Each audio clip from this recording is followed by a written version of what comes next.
Yo mga boss, ito nga pala project natin ngayong araw. Bali, Compass yung kanyang gusto ipatato ni boss.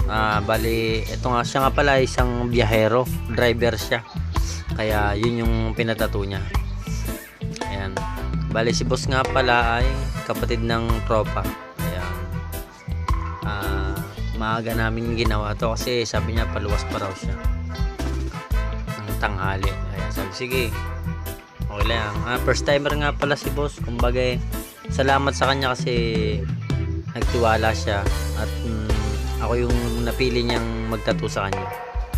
Ayan, ang tibay niyan kasi hindi raw siya nakakaramdam. Marami na sigurong pinagdaanan to. sanay na sa sakit Bali wala lang daw sa kanya Ayan.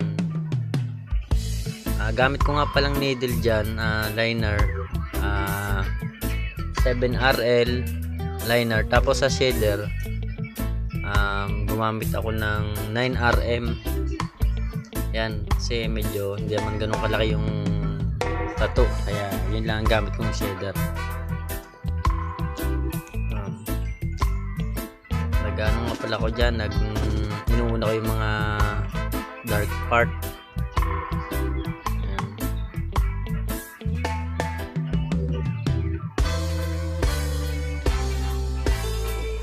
Kumbaga minekos na lang, ayan, pero hindi ko naman binasta. Kumbaga ginawa rin yung makakaya para at least naman satisfied naman si client. Ayan.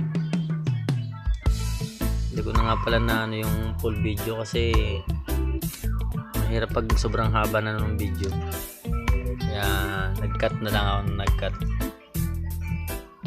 Yan, tapos na nga pala ako dyan. Ito nga pala yung final outcome. At sa mga nais pong magpatato, PM lang kayo sa aking Facebook page, Rapid Tattoo. Ayun, salamat.